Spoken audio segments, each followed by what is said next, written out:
Nesse mês de fevereiro, nós estamos focando num esforço de entendermos a nossa visão, a visão para os próximos anos. Houve uma brincadeira no começo do ano nas redes sociais, onde havia a proposta dos 10 anos do desafio, que era nós mostrarmos as nossas imagens de 10 anos atrás e compará-la com a nossa imagem nos nossos dias. Confesso que não foi muito boa, muitas vezes, as imagens que foram compartilhadas, né? Mas, brincando aqui, mas também falando a respeito da nossa igreja, nós precisamos também fazer um exercício de olhar para a nossa igreja e imaginar qual é o retrato que nós queremos ter desta igreja daqui 10 anos. Daqui 10 anos, 2029, qual a imagem que nós podemos pensar e estruturar para encontrar a nossa igreja? E nesse sentido, tenho escrito uma visão para a nossa igreja. Nós fizemos e editamos como uma espécie de um boletim, onde eu trago um texto com a minha linha de pensamento e a ideia de sermos verdadeiros discípulos de Jesus. E a sentença diz que sonho e enxergo uma igreja no futuro, uma igreja formada por discípulos de Jesus de todas as gerações, que também trabalha a formação das famílias, a renovação espiritual das famílias e reparte o amor com a cidade. O que isso tem mudado com relação à visão que tenho trazido para a igreja dos últimos anos? É que eu quero, de alguma maneira mais intencional, que possamos nos aplicar a entender esse chamado, esse caminho do discipulado, de sermos verdadeiros seguidores de Jesus. Semana passada trouxe, inclusive, uma exposição bíblica de todo o capítulo 10 de Mateus, que talvez é um dos capítulos mais importantes quando nós pensamos em discipulado, em cumprirmos esse chamado de Jesus, a um contexto onde Jesus chama os seus discípulos e escolhe ali 12 e os envia e dá a eles uma série de diretrizes para que eles possam entender que existe um chamado e que nós precisamos aprender que, ao sermos discípulos, nós estamos aceitando um desafio de nos movimentar. O próprio texto bem conhecido de Mateus, capítulo 28, Jesus, na ordem que ele dá aos seus discípulos, conhecido como a grande comissão, há uma pequena palavra onde ele diz: ide, vão, saiam, deixem a sua zona de conforto e comecem a caminhar. Vão ao encontro das pessoas. Eu gosto de ver a igreja aqui aos domingos cheia. Tenho pedido para o pessoal da técnica contar, para a gente poder ter uma ideia de como está a nossa audiência, mas o fato é que nós não podemos nos satisfazer com esses encontros aos domingos. Estarmos juntos aos domingos é um dia de celebração, é um dia de nos encontrarmos, de renovarmos a nossa fé, de recebermos algo novo para os nossos próximos 6 dias, mas há um chamado semanal de, ao sairmos desse nosso encontro, desta comunhão, nós caminharmos e seguirmos a nossa vida, não a partir de uma agenda humana, mas a partir de uma agenda do próprio Jesus, onde Ele nos chama para sermos discípulos. E a ideia de ser discípulo e fazer discípulos está muito ligado com a nossa realidade lá fora. Aqui dentro, né, quando nós não lembramos o nome de um ou de outro, a gente tem alguns subterfúgios, nós usamos, né, o irmão, irmã, irmãozinho, irmãzinha, querido, mas isso, na verdade, nós precisamos aprender a entender como nós aqui, nós somos mais do que irmãos e irmãs, queridos e queridas, queridões, queridinhas, fofos. Nós somos chamados para ser discípulos. Somos chamados para sermos a imagem visível de um Deus invisível. Quando pensamos que o próprio Jesus tinha por missão ser essa imagem visível do Deus invisível, ele diz agora, sejam vocês os meus discípulos, assim como o Pai me enviou, eu os envio. Você pode imaginar essa grande responsabilidade que temos de sermos o Jesus visível na vida das pessoas que estão ao nosso redor? Ao redor das nossas famílias, no meio corporativo, dos nossos empregados, cooperadores, como diz hoje, ou da própria chefia, ao andar na rua, ao ter contato com pessoas que talvez nós não teríamos, mas aqueles encontros ocasionais. Nós precisamos cada vez mais ganhar essa consciência. E semana passada, então, nós trouxemos essa palavra. Se você tem perdido as últimas mensagens, nós temos nos esforçado para colocá-las no YouTube. Você pode assisti-las. Nós temos hoje um canal no YouTube. Obrigado por aqueles que já se inscreveram no canal. Ultrapassamos aí o número mínimo de 100 inscritos e agora nós podemos ter o nosso nome lá registrado. Então você pode digitar www.youtube.com/pibcampinas e você já entra agora direto na página. Você tem lá as mensagens, nós estamos subindo a mais tardar até quarta-feira, e ao mesmo tempo o áudio também está sendo repartido no Spotify, no SoundCloud. Você pode também pôr no fone de ouvido ou no seu carro. Você pode ir também reforçando, porque tenho entendido que Deus tem falado muitas coisas aqui nesse nosso contexto, mas isso não pode ficar guardado somente aqui. Nós precisamos não só reaproveitar, mas também compartilhar. E para mim isso tem sido muito importante. Vocês cada vez mais vão ver uma frase que eu pedi para que se tornasse repetida em algumas mídias que a gente tem feito, e essa frase, ela fala de ser, fazer e multiplicar. Na verdade, não inventei isso, eu copiei. Como um bom arquiteto, nada se cria, tudo se copia. Nós buscamos boas referências e a gente traz um pouco do nosso próprio estilo, mas a ideia por trás dessas palavras, ser, fazer e multiplicar, elas estão de alguma maneira refletindo aquilo que nós queremos ser como discípulos. Ser, primeiro passo, é nós entendermos quem somos em Cristo Jesus. Gosto do Celebrando Recuperação, que nos ajuda primeiro a definir que nós não somos o nosso pecado. Nós não somos bagunceiros, nós não somos alcoólatras, nós não somos pedófilos, nós não somos aquilo que o pecado nos chama. Nós somos filhos amados de Deus, salvos em Jesus Cristo, que lutamos contra todas essas questões que aos poucos estamos buscando a libertação. Mas tenho aprendido que nós não podemos nos contentar somente em nos identificar como filhos amados de Deus. Nós precisamos aprender a também nos identificar como discípulos de Jesus. Como homens e mulheres que caminham muito perto de Jesus, buscando entender como viver a vida todos os dias, 24 horas por dia. E não só sermos, mas também partirmos para uma prática de fazer outros discípulos, de olhar para as outras pessoas como potenciais discípulos de Jesus, a partir da nossa própria casa, a partir do nosso casamento, olhar para o nosso cônjuge, olhar para os nossos filhos, como podemos ajudá-los a se tornar esses discípulos, e aí vai aumentando as esferas, a esfera acadêmica, a esfera corporativa, a esfera da cidade, do país, e até o ponto de nós também chegarmos a um último movimento, que é o que eu quero cada vez mais falar também, e hoje é o tema dessa nossa manhã, é multiplicar discípulos.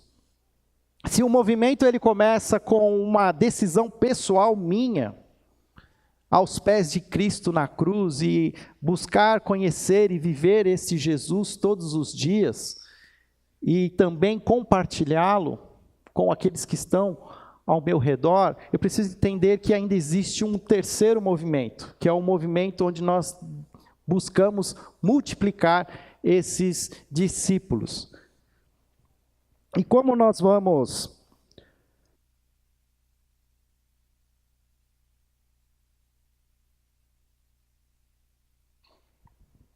Como eu quero que você entenda o multiplicar discípulos. Multiplicar discípulos, para mim, já é um movimento que nós não vamos fazer em encontros pessoais. O multiplicar discípulos, ele parte de um ajuntamento maior, de um esforço conjunto que a igreja faz em enviar discípulos, líderes fortes, homens e mulheres com um grande potencial para ultrapassarem fronteiras regionais e continuarem a seguir a Jesus tão de perto, a ponto de que, a partir do nosso espaço físico aqui, a gente olhar e ver como Deus tem multiplicado esses discípulos ao redor da terra. E para mim, talvez o texto bíblico que mais me ajuda e que ilustra esse movimento de multiplicação de discípulos é a igreja que existia em Antioquia. E essa grande cidade de Antioquia, ela é relatada em Atos dos Apóstolos, no capítulo 11. Nós vamos ver ali nesse livro histórico, um livro onde retrata os Atos dos Apóstolos, aquilo que os apóstolos fizeram após a ascensão de Jesus. Nós vamos ver agora no capítulo 11 um movimento muito interessante, que eu vejo aqui como Deus trabalha numa igreja local e propõe a eles um movimento de multiplicação de discípulos. A igreja de Antioquia é uma igreja interessante, até pela sua característica como cidade. Era a terceira maior cidade do Império Romano. Havia a própria cidade de Roma, que era a maior de todas, Alexandria, que estava no Egito, e se pudesse contar uma terceira metrópole, era a cidade de Antioquia, ali na região que hoje nós conhecemos como a Síria. Era uma cidade muito grande, era uma metrópole, ali havia uma grande concentração de pessoas, e como uma grande cidade, era uma cidade de muitas etnias, de muitos povos, imigrantes, expatriados, pessoas de todos os povos, que de alguma maneira, pela grande concentração econômica que existia ali na cidade, povos que vinham de vários lugares e acabaram ali se encontrando em Antioquia. E nós vamos ver ali algo acontecendo. Eu quero que você acompanhe comigo então a leitura do capítulo 11 a partir do versículo 19. E depois nós vamos pular para o capítulo 13 e ler os primeiros 3 versículos. Eles dizem assim, não tem na tela, acompanha na sua Bíblia, nós vamos ler juntos. Os que tinham sido dispersos por causa da perseguição desencadeada com a morte de Estevão, chegaram até a Fenícia, Chipre e Antioquia, anunciando a mensagem apenas aos judeus. Alguns deles, todavia, cipriotas e sirineus, foram a Antioquia e começaram a falar também aos gregos, contando-lhes as boas novas a respeito do Senhor Jesus. A mão do Senhor estava com eles e muitos creram e se converteram ao Senhor. Notícias desse fato chegaram aos ouvidos da igreja em Jerusalém e eles enviaram Barnabé a Antioquia. Este, ali chegando e vendo a graça de Deus, ficou alegre e os animou a permanecerem fiéis ao Senhor de todo o coração. Ele era um homem bom, cheio do Espírito Santo e de fé. Muitas pessoas foram acrescentadas ao Senhor. Então Barnabé foi a Tarso procurar Saulo, e quando o encontrou, levou-o para Antioquia. Assim, durante um ano inteiro, Barnabé e Saulo se reuniram com a igreja e ensinaram a muitos. Em Antioquia, os discípulos foram pela primeira vez chamados cristãos. Naqueles dias, alguns profetas desceram de Jerusalém para Antioquia. Um deles, Ágabo, levantou-se e pelo Espírito predisse que uma grande fome sobreviria a todo o mundo romano, o que aconteceu durante o reinado de Cláudio. Os discípulos, cada um segundo as suas possibilidades, decidiram providenciar ajuda para os irmãos que viviam na Judéia. E o fizeram enviando suas ofertas aos presbíteros pelas mãos de Barnabé e Saulo. Agora vai para o capítulo 13, nós vamos ler os 3 primeiros versículos. Na igreja de Antioquia havia profetas e mestres: Barnabé, Simeão, chamado Níger, Lúcio de Cirene, Manaém, que fora criado com Herodes, o tetrarca, e Saulo. Enquanto adoravam o Senhor e jejuavam, disse o Espírito Santo: separem-me Barnabé e Saulo para a obra que os tenho chamado. Assim, depois de jejuar e orar, impuseram-lhe as mãos e os enviaram. Ao ler esse texto, é um texto histórico. Ele retrata a realidade de uma igreja local no início da era cristã, uma igreja primitiva. Nós não podemos, temos que tomar cuidado de, ao lermos um texto histórico, não trazermos uma aplicação que vai nos dar uma regra, uma doutrina exatamente, pois é um livro que retrata um contexto histórico específico, mas pode nos ajudar a entender como que uma igreja desenvolve-se a ponto de multiplicar os seus discípulos. Podemos olhar para a igreja de Antioquia e ver pelo menos 4 características de uma igreja que multiplica os seus discípulos. E como nós vamos ver isso acontecendo? 4 características. Eu tenho aprendido, eu compartilhei estava conversando essa semana com um amigo pastor que prega especificamente para jovens e adolescentes. E ele falou para mim assim: Fábio, eu aprendi o seguinte, que eu começo a mensagem já contando tudo que vai ter nela, porque os caras ficam tão ansiosos, que você fica falando ponto 1, ponto 2, ponto 3, os caras ficam desesperados. Então a gente já fala lá quantos pontos tem, aí ele já sabe se vai acabar, se vai demorar. Então saiba que são 4 pontos, não vou demorar, vai ser rápido, não vai doer, preste atenção. 4 características de uma igreja que multiplica os seus discípulos. A primeira característica dessa igreja que multiplica discípulos é um papel muito forte de evangelismo e proclamação. Olha o versículo 19, lá do início, quando nós começamos a leitura. Os que tinham sido dispersos por causa da perseguição desencadeada com a morte de Estevão, chegaram até a Fenícia, Chipre e Antioquia, anunciando a mensagem apenas aos judeus. Olha uma coisa interessante que está aqui, que tem qual é a plataforma na qual existe esse evangelismo e essa proclamação, a base. Eu não coloquei ela destacada, mas ela está explícita. É um ambiente de perseguição. Nós achamos que para ser uma igreja forte no compartilhar a Jesus, as coisas precisam estar bem, que a economia precisa ser estável, o governo precisa estar cuidando da sua própria vida, mas o que nós temos visto, e aqui mostra mais uma vez, é que muitas vezes o evangelho ele é difundido quando há perseguição. Parece que na nossa própria condição humana, nós acabamos nos acomodando com o conforto, com a nossa, com o nosso contexto. E Deus, em muitos momentos, quando Ele quer multiplicar os discípulos, quando Ele quer que muitos outros encontrem a Jesus, Deus começa então a dar uma mexida na nossa zona de conforto. Ele começa de alguma maneira a nos deixar desconfortáveis, e a melhor maneira de deixar desconfortável um cristão, um verdadeiro discípulo, é através da perseguição. E se nós estamos imaginando no nosso momento que nós estamos chegando perto daquilo que é a reunião total de todos os crentes salvos em Jesus Cristo, para que essa obra seja contemplada, pode incluir a perseguição. Não vai ficar melhor o nosso ambiente vai ficar mais difícil. Não vai ficar melhor nem pior, vai ficar mais difícil. Por quê? Isso vai fazer com que a gente se mexa, vai fazer com que haja movimentos até mesmo geográficos. E olha só o que é interessante, os comentaristas falam que até então os discípulos, lembra que a gente viu Mateus 10, que era para eles não sair ali da Galiléia, eles pregaram o evangelho naquela própria região, sem ultrapassar Samaria, mas agora o movimento começa a crescer, ele começa a se tornar um movimento global.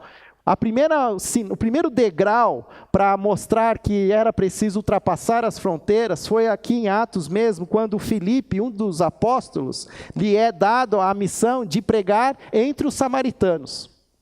Mas os samaritanos ainda são meio judeu, meio mestiço, ainda era um povo que conhecia um pouco da própria história do Velho Testamento. E depois há um segundo degrau que vem antes até desse capítulo 11, que é um contexto onde Pedro tem uma visão, onde ele deveria comer os animais impuros para uma religiosidade judaica, e ele não quer comer, e Deus diz assim, aquilo que eu purifiquei, que te impede de comer aquilo que eu purifiquei? E na verdade qual era o contexto? Logo depois dessa visão aparecem alguns homens chamados por um romano, Cornélio, um centurião, um oficial do exército romano, que manda chamar Pedro, porque ele tem ouvido falar sobre Jesus e ele quer saber de um seguidor, de um discípulo de Jesus, quem é esse homem. E aí você tem um segundo degrau. O evangelho agora é compartilhado com os gentios, com aqueles que não têm conhecimento nenhum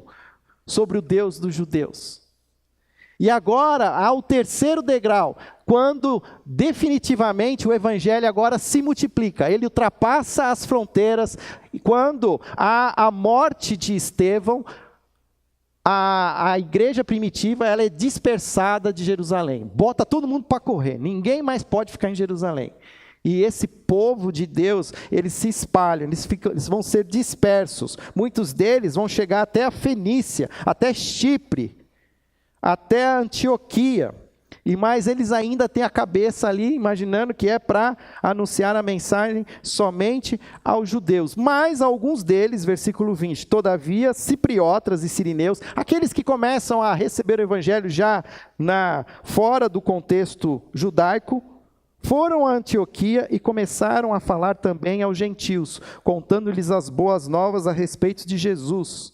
E olha só aqui o versículo 21, grifa ele, a mão do Senhor estava com eles, e muitos creram e se converteram. Assim a gente fica muitas vezes assim, muito preso com a nossa própria realidade, e a gente não vê que algumas dificuldades são propostas de Deus, para que a gente saia da nossa zona de conforto. São maneiras como Deus muitas vezes nos empurra para sair do nosso status quo e olhar para o reino, aquilo que Deus está estabelecendo. Eu tive uma classe agora de novos membros, estava fazendo de manhã, mostrando para eles a diferença entre uma igreja e o reino de Deus. O reino de Deus não é a igreja, mas mas a igreja está dentro do reino de Deus. E a proposta de Deus é que tudo pertence a esse reino, e muitas vezes a gente fica muito acomodado, nós achando assim que o reino de Deus aqui está bom, está gostoso, agora a gente tem ar-condicionado, quantos graus vocês querem? 24, está bom? Está perfeito? E a gente começa a ficar, lembra lá do começo da nossa história, da treliça? Nós começamos a montar uma estrutura para comportar a vida cristã, e é gostoso, é bom, mas a vida está lá fora, a realidade está lá fora, e muitas vezes Deus faz isso acontecer de propósito, porque Ele quer que a gente compartilhe com outras pessoas. E essa característica, então, de perseguição, ela é extremamente importante. As boas novas do Evangelho chegaram naquele território gentil por causa do vento da perseguição. Entretanto, a mão do Senhor estava com eles, e muitos creram e se converteram ao Senhor. É a mesma ideia lá do começo da igreja, em Atos, lá em Jerusalém, que o Senhor ia acrescentando aqueles que iam sendo salvos. Percebe que às vezes também a gente fica com um desafio, mas o que eu vou falar? O que eu tenho que fazer? Que material que eu tenho que levar? Não, nós precisamos viver as nossas vidas além dos nossos espaços físicos de conforto, porque nós seremos de alguma maneira vistos, avaliados, questionados. Mateus 10 mesmo diz lá, não fiquem preocupados com o que a vez de falar, o Espírito do Senhor falará através de vocês. Então muitas vezes Deus promove isso mesmo, Ele joga a gente mesmo assim, se vira, dá os seus pulos aí, quero ver. E Deus abençoa, porque não somos nós que mudamos corações, mas é esse Deus que só deseja que nós espelhemos, que nós proclamemos, e a ideia aqui é importante, que é a questão da proclamação. Eu tenho uma certa idade de igreja, desde que eu nasci, Eu já ouvi muita coisa sobre evangelismo. Já ouvi gente falar assim que tem que falar, né? Seja momento certo, momento errado, tem que falar de Jesus. Já ouvi pessoas dizer assim que não precisa falar de Jesus, precisa viver, que aquilo que você fala tão alto que as pessoas não ouvem o que você fala. Já ouvi de tudo, mas quer saber uma coisa? Sabe o que precisa? Das duas coisas. Precisa de vida e proclamação. Porque nós precisamos proclamar não só com a nossa boca, mas com a nossa vida. Mas é um conjunto, não é um ou outro. Mas são as duas coisas. Eu vou te confessar que na minha vida cristã, eu sempre fui muito mais confortável com o viver do que com o falar. Para mim sempre foi muito difícil falar. Até hoje, muitas vezes eu vou, que nem agora eu fui nas consultas médicas aí depois daquele tombo de bicicleta. Eu não sei por que no consultório os caras perguntam a sua profissão. O que a minha profissão vai ajudar na interpretação médica do que eu estou precisando? Mas por que eu fico assim? Porque eu tenho uma crise existencial. Eu tenho uma profissão, mas tenho um chamado. E agora eu tenho decidido, sabe o que eu vou fazer? Eu vou falar que eu sou pastor batista mesmo. Porque agora, né? Porque às vezes eu fico assim com medo também, que a fama dos pastores não está tão boa, então eu tento colocar batista junto para ver se dá uma amenizada. Mas o fato é que eu tenho que, assim, não adianta eu só viver a vida. Eu preciso dizer quem eu sou e o que eu faço. E tem tido algumas experiências muito interessantes nessas conversas, né, médicas, que eu acho que daqui para frente, com a minha idade, elas vão aumentar. Mas que eu preciso me apresentar como eu sou, mais que com a minha profissão, mas com a minha identidade. Eu sou um discípulo de Jesus. Acho que eu vou falar isso na próxima vez. Profissão, discípulo de Jesus. Quero ver o que a mulher vai falar. Mas percebe que a gente precisa se posicionar, se colocar. E outra coisa, as pessoas começam a perguntar. Quando elas perguntam, é quando elas estão preparadas. A gente também pensa em Jesus, quando conversou com aquela mulher samaritana. Ele começa com algo comum, a água. Ele começa a falar meio que por enigma. Essa água, se você beber, você vai ter sede de novo, mas a água que eu tenho, você não vai ter mais sede. E aí a mulher vai ficando cada vez mais curiosa. E quando essa mulher pergunta, então é a hora. Quando alguém te faz uma pergunta espiritual, você precisa entender que o Espírito está por trás dessa pergunta. E que esse mesmo Espírito que está abrindo o coração dessa pessoa, é o Espírito que quer te usar para que você fale o coração dessa pessoa. O que eu vou falar? O que o Espírito te mandar falar. E às vezes fala assim, eu vou falar uma coisa agora, mas ela não vai acreditar que Jesus morreu na cruz. Fala, discípulo. Proclame, como as experiências que tem tido, né? Não fique só focado na dor do tombo da bicicleta, mas já que você tem que ir no médico, por causa do tombo fala, discípulo. Talvez aquele médico, aquele enfermeiro, está passando por uma dificuldade, e você pode ser aquele que pode trazer a ele uma porta.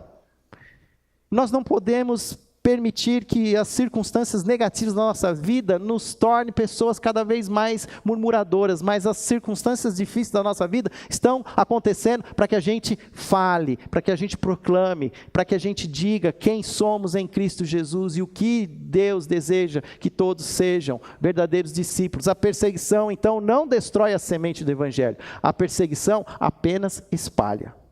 A história conta isso. Quantos já foram os tiranos, os grandes homens poderosos que tentaram acabar com o Evangelho? Eles não conseguiram, só espalharam mais.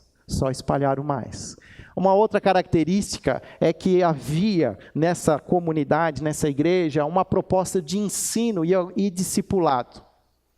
Barnabé percebeu que a igreja estava crescendo, ela precisava de orientação adicional. Então o versículo 25 diz lá: então Barnabé foi a Tarso procurar Saulo, e quando encontrou, levou para Antioquia. Assim, durante 1 ano inteiro, Barnabé e Saulo se reuniram com a igreja e ensinaram a muitos. Em Antioquia, olha, é bonito ver, quando a gente começa a pensar em discipulado, a palavra discípulo na Bíblia. Então ele fala assim, em Antioquia, os discípulos foram pela primeira vez chamados de cristãos.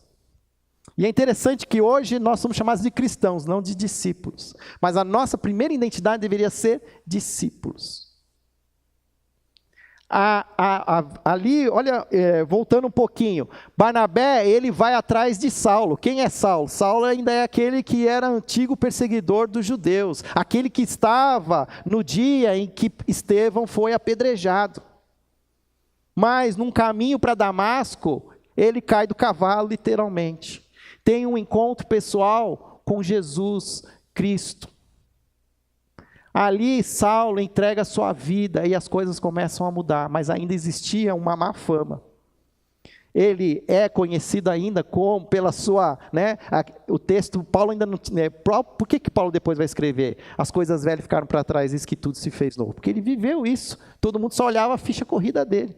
Ah, você é aquele que, E Barnabé não, Barnabé foi lá e, Saulo, tenho visto o que Jesus tem feito na sua vida.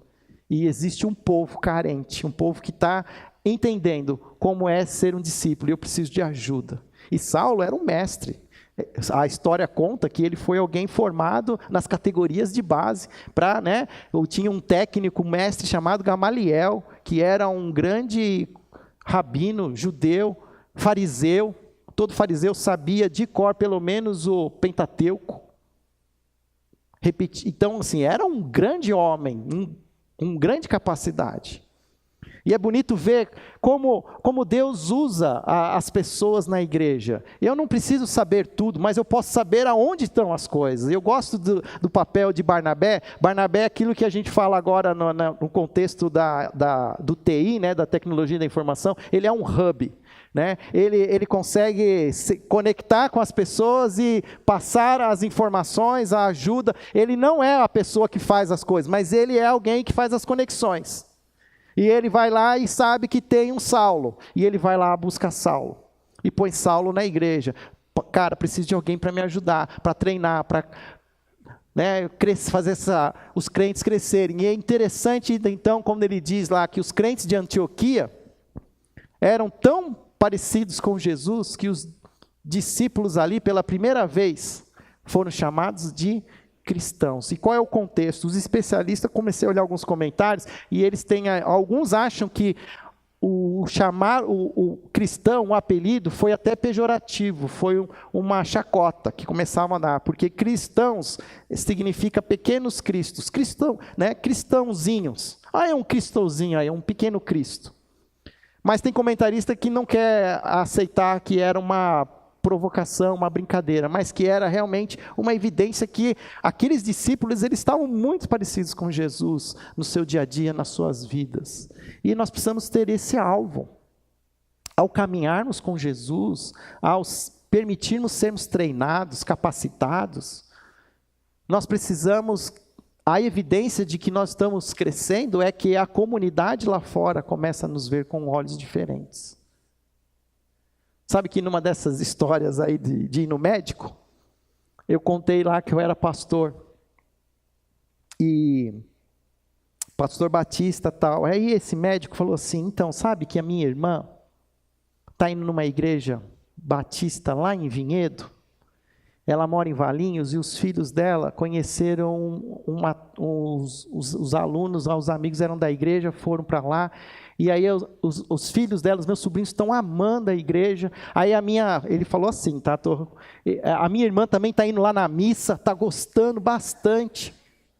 Que trabalho bonito que vocês estão fazendo, hein? Aí eu falei, então, eu fiz parte dessa igreja um dia, Agora eu estou indo lá, estou transformando agora outra igreja, fazendo essa igreja também transformar. É mesmo? Que legal, puxa, parabéns, viu? Que bom trabalho aí. Só faltou eu ter coragem. E aí, quando é que você vai vir, na igreja? Mas como eu tenho um retorno marcado, acho que eu vou aproveitar. Mas aí foi tão interessante que ele só queria falar das experiências lá que a irmã tinha. Eu queria que ele falasse do meu joelho e aí... Não. Mas percebe como nós precisamos aproveitar as oportunidades e perceber que Deus está fazendo coisas. Só que muitas vezes o inimigo nos distrai, nos dispersa e a gente não vê, as próprias pessoas não dão atenção. Mas quantas coisas estão acontecendo? A mídia, ela tem um papel, é pôr medo na gente. Tem dia que eu até disparo de ouvir CBN, Jovem Pan, porque a gente só fica com medo. Agora saiu, né, nesse final de semana, que o PCC ia fazer uns ataques aí. E aí ficaram falando disso. Olha, toma cuidado, não sai, que o PCC vai retalhar. É só isso que... E ninguém fala do que os verdadeiros discípulos estão fazendo. E talvez nunca falem, mas você pode participar. São a partir dessas experiências, desse crescimento. Uma terceira marca da igreja, que era uma igreja que servia e era solidária. O versículo 27 diz que chegaram profetas que vieram de Jerusalém até Antioquia. E um deles profetizou, através do Espírito Santo, que haveria um momento de grande fome. E essa fome sobreviria sobre todo o mundo romano. E de fato aconteceu isso durante o reinado do imperador Cláudio. O que esses discípulos, olha de novo a palavra discípulo. Os discípulos, cada um segundo as suas possibilidades, viu? Não eram os crentes, os membros da igreja de Antioquia, não eram os líderes, os pastores. Quem eram? Os discípulos. Cada um segundo as suas possibilidades decidiram providenciar ajuda para os irmãos que viviam na Judéia. E aqui eu tenho quase certeza que existe uma influência muito forte de Barnabé. Porque Barnabé aparece pela primeira vez lá em Atos, no capítulo 2, se eu não me engano. Capítulo 4. E a gente conhece através da música, né?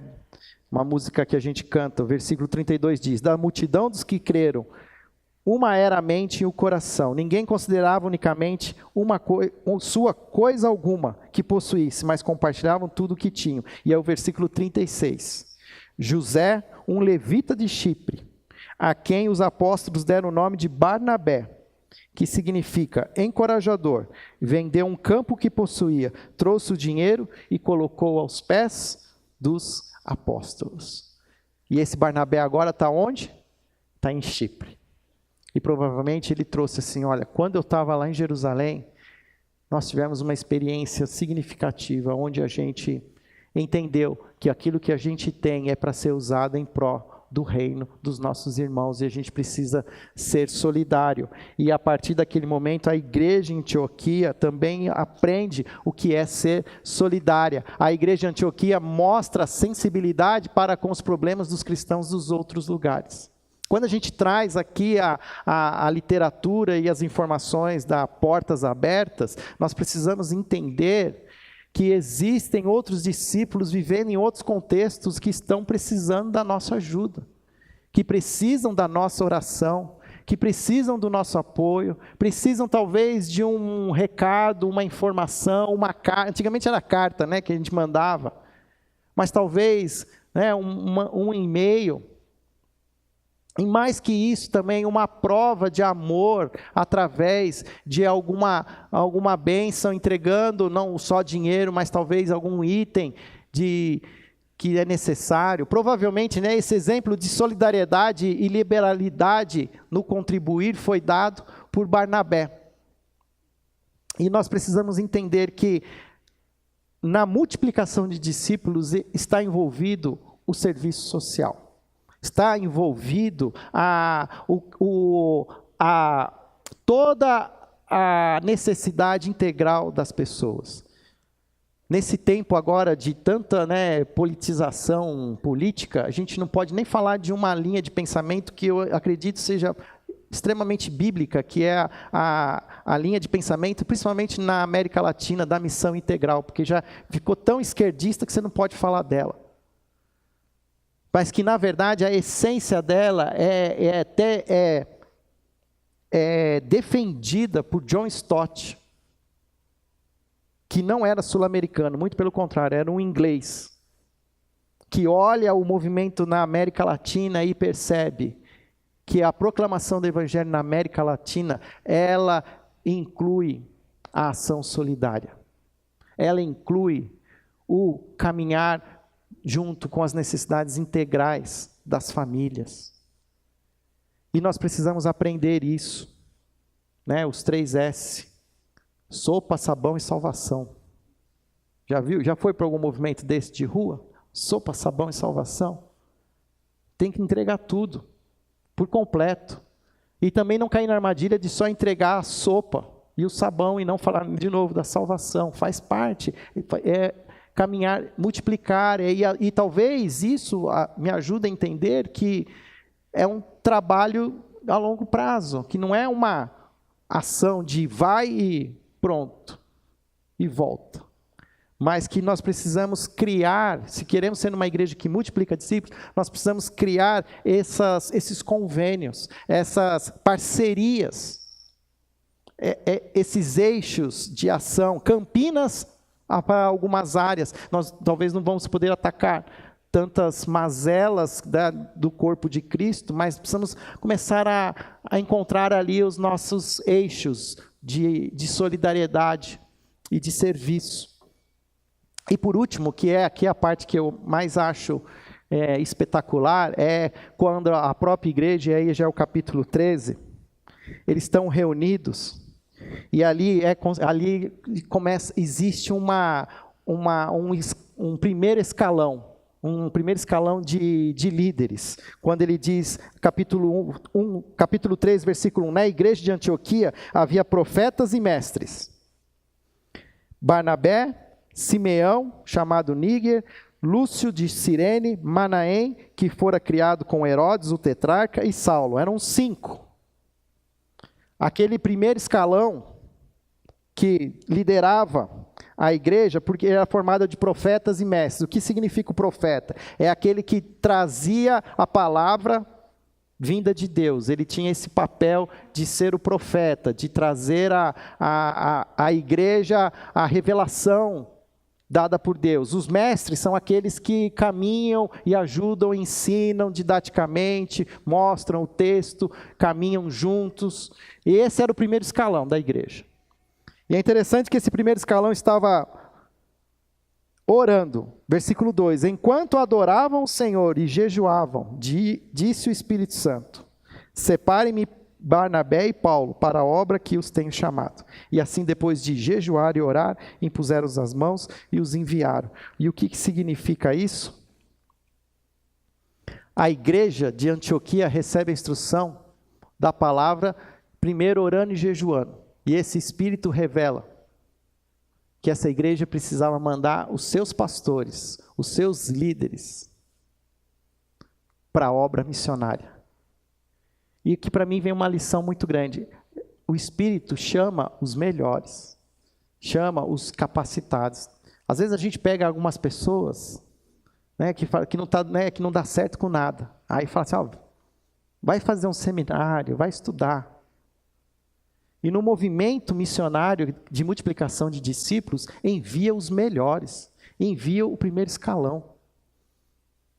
Para a nossa realidade aqui, eu quero dizer para vocês, ontem nós fizemos a posse do Rodrigo, como pastor da nova geração. Mas quando eu impus a mão sobre ele aqui nesse lugar, eu já impus a mão, entendendo que se um dia Deus, através do poder do Espírito Santo, falar que o Rodrigo tem que ir para outro lugar, ele vai em nome de Jesus. Porque nós não estamos aqui para juntar um exército dentro do quartel do forte. Nós estamos aqui para formar bons soldados, para serem enviados. E todos estão disponíveis. Todos estão disponíveis. A partir de mim. A partir de mim. Nós precisamos aprender a repartir aquilo que Deus tem nos dado. É bonito ter o Cacau aqui, falando para nós? É maravilhoso. E ele sabe, nossa, porque eu já sentei com ele e já falei, você não quer ficar aqui com a gente? A gente tem ar-condicionado agora. A gente está, fazendo várias coisas. Mas nós temos entendido que ele tem um chamado para a igreja onde ele tem pastoreado. E que lá ele está num papel de multiplicação de discípulos. Então, quando a gente chama o Cacau aqui e o abençoa como ele nos abençoa, porque nós queremos que ele multiplique, continue multiplicando os discípulos, Cacau. Continue fazendo a boa obra. E queremos criar esse canal, esse corredor com você. Queremos aprender com a igreja de Antioquia. Queremos ser aqui assim, um grande espaço de formação de missionários. Queremos entender que todos para os quais eu estou olhando são potenciais missionários, chamados para a multiplicação de discípulos. Que todos nós temos um chamado. Muito embora a Antioquia fosse uma grande metrópole, os líderes entenderam que o evangelho precisava ir além, atravessando fronteiras, chegando até os confins da terra. E é bonito ver o capítulo 13, porque eles começam uma viagem missionária. É a primeira viagem missionária de Paulo, que vai Barnabé, vai Marcos, Lucas provavelmente foi junto, e aí eles vão retratando. Essa viagem demorou mais de um ano, até eles voltarem de novo para Antioquia. E uma outra coisa que eu aprendi no contexto, sabe quantos anos demorou para Saulo sair em viagem missionária? A partir da sua conversão? Mais de 10 anos. Porque isso também é outra coisa que a gente faz, né? O cara vem para a igreja, se converte, aí envia. Não, tem tempo de formação, tem tempo de criar musculatura. Quantos, né, principalmente dos jovens, né, já entra querendo sentar na janelinha para servir ao Senhor. Não. Paulo, que era Paulo, que já tinha diploma de PhD, ficou 10 anos no chão de fábrica, para depois ir apanhar no mundo, né? Porque não foi nada fácil também. Então, todas essa experiência de Antioquia nos mostra esse chamado que nós precisamos aprender a viver, de sermos uma igreja local que multiplica discípulos, através da proclamação do Evangelho, através do ensino, da formação de novos líderes, através da criação desses corredores de solidariedade, de ajuda humanitária, e do envio dos melhores homens e mulheres da nossa comunidade. O meu sonho, como eu falei, que ao sermos discípulos, a gente cumpra literalmente o que diz o ID, né, fazer discípulos, batizando, é que nós aqui, todos nós, possamos ir lá para o batistério e estarmos juntos, batizando aqueles com as quais nós estamos chamando para perto de Cristo, os batizando. O meu sonho é que nós aqui possamos estar um dia orando e sendo enviados. Orando para ir para os vários lugares. Eu lembro de uma experiência que a gente teve aqui com um casal, os mais antigos conhecem, da Rose e do Wilson, que por motivos particulares tomaram uma decisão que o melhor era eles irem para a Europa e morarem na Espanha. E eles vieram falar comigo, eles falaram assim: pastor, nós estamos deixando a igreja. E eu lembro que eu falei assim: não, vocês não estão deixando a igreja, vocês vão ser enviados por nós a viverem na Espanha, um país que precisa de gente crente, e vocês vão se unir a uma igreja lá, e vocês vão apoiar essa igreja. E é bonito ver que ela tira umas fotos, principalmente a Rose, dela participando com as mulheres na Espanha, fazendo o contato, fortalecendo a igreja local. Será que um dia eu sonho com que a gente guarde o nosso dinheiro para a gente sair de férias missionárias? Nós vamos gastar os $10.000 que a gente junta aí para gastar numa viagem missionária, para apoiar outras igrejas fora do país, na Europa, na Turquia, na Índia. Não está errado a gente sair de férias, mas está errado a gente não pensar no movimento missionário, de sermos parte desse movimento, de nos envolvermos. Aí vai para a Europa, passa lá na Euro Disney e tal um dia, mas visita uma comunidade, conte a realidade brasileira, fortaleça aquela igreja, compartilha. E eu tenho entendido que nós precisamos ser assim. Eu queria só mostrar para vocês o que nós já temos feito, para que isso mostre o que a gente tem hoje. Mas a gente quer potencializar, a gente quer fazer isso ser maior. Eu sonho com uma igreja, de novo, de fazer e multiplicar discípulos. Quando a gente fala de multiplicar discípulos, a gente vai mostrar quem são os Paulos e os Barnabés que estão saindo do nosso meio e estão fazendo a multiplicação dos discípulos. Hoje nós temos uma família muito querida, no Vale do Açu, representada pelo pastor Manuel e a sua esposa Marta. Essa é a família inteira.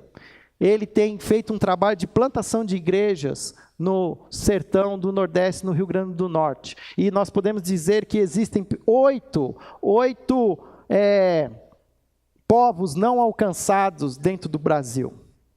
Nós temos o povo nordestino ainda do sertão, nós temos os ribeirinhos, principalmente na região amazônica, nós temos povos indígenas, nós temos quilombolas, povo quilombola e também alguns outros povos como ciganos. Obrigado.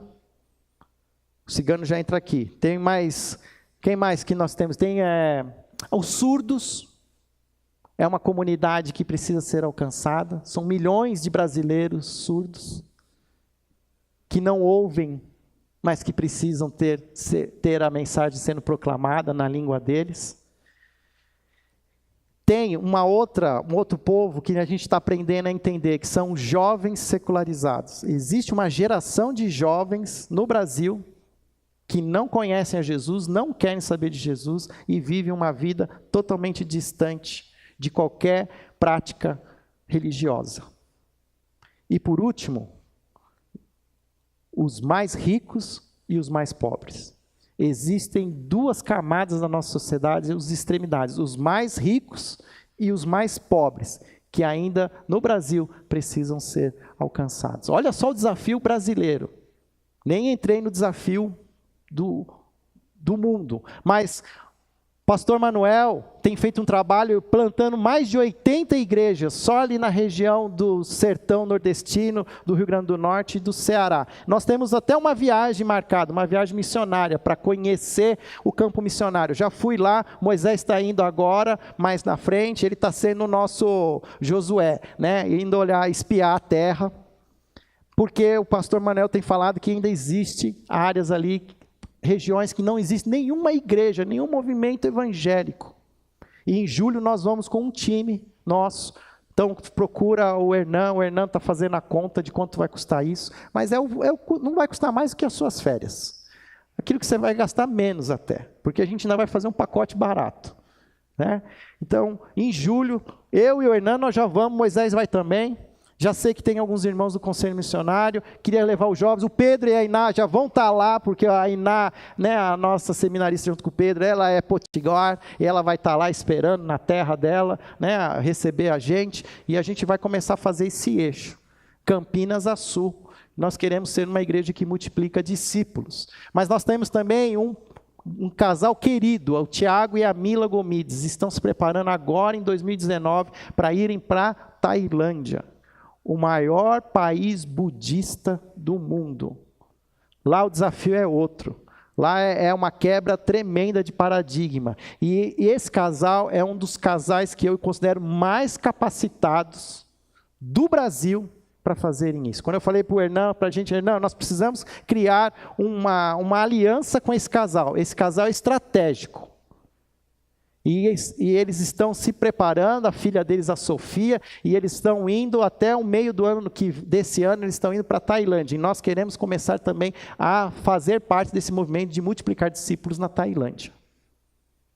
Vai aí comendo comida thai, né? Se preparando na pimenta, porque nós já... vai existir um caminho para a Tailândia, para os discípulos. Também nós estamos prestes a levar o Milton, a Patrícia e os seus filhos para um trabalho através da mobilização missionária na Europa e para uma plantação de uma igreja na Espanha, um país também cristão no passado, mas que hoje está extremamente secularizado. O Milton está terminando já de fechar todas as necessidades, mas eu queria que vocês soubessem que o Milton também está se mobilizando e nós vamos orar por ele, se Deus permitir, até o meio do ano, para que ele também seja enviado por nós para esse trabalho na Espanha. E nós temos também o Alan e a Monique com a gente, eles estão conosco esse semestre, eu tenho acompanhado eles de perto. Esse daqui, quando eu penso em Paulo e Barnabé, é os que mais se assemelham a esse aqui, porque são gente da casa, é prata da casa, é gente que está aqui, está sendo treinado, está sendo formado. Já foram, voltaram, estão se capacitando, mas eu tenho conversado com eles que Deus tem algo para eles ainda grande.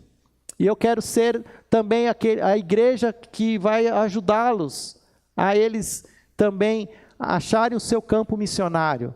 E eles estão conosco, e eles são queridos, e queremos também que eles sejam enviados assim com o seu coração. E por último, outra parceria que nós temos é com o Miguel Zuger, que vocês conhecem, que hoje também faz um trabalho pioneiro na Palestina, no Oriente Médio, ali, né, onde as coisas realmente pegam fogo, né?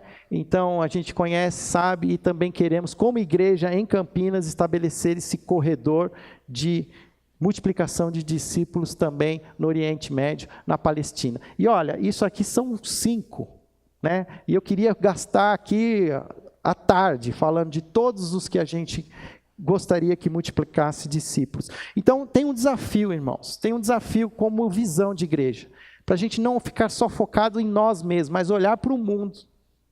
E olhar para o mundo e olhar para nós de novo. Será que sou eu? Né? Senhor, estou aqui, envia-me a mim. A gente começar a olhar como igreja, que as forças exteriores, na verdade, são um movimento de Deus.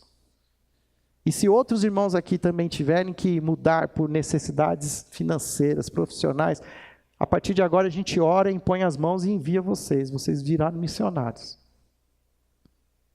Porque nós temos que entender que esse é um movimento de Deus para as nossas vidas. Feche os seus olhos, nós vamos orar. Senhor, que o Senhor continue falando aos nossos corações, que o Senhor continue nos motivando a enxergar todos esses movimentos que acontecem ao redor do mundo, na nossa cidade, como movimentos teus, movimentos em que o Senhor está se propondo a multiplicar os discípulos. Multiplicar discípulos além mar, além das fronteiras de Campinas. Queremos ser uma igreja, ó Pai, conhecida por ser uma igreja formadora de discípulos, mas também que multiplica esses discípulos ao redor da cidade de Campinas, mas também no mundo. Senhor, continue nos ajudando a discernir.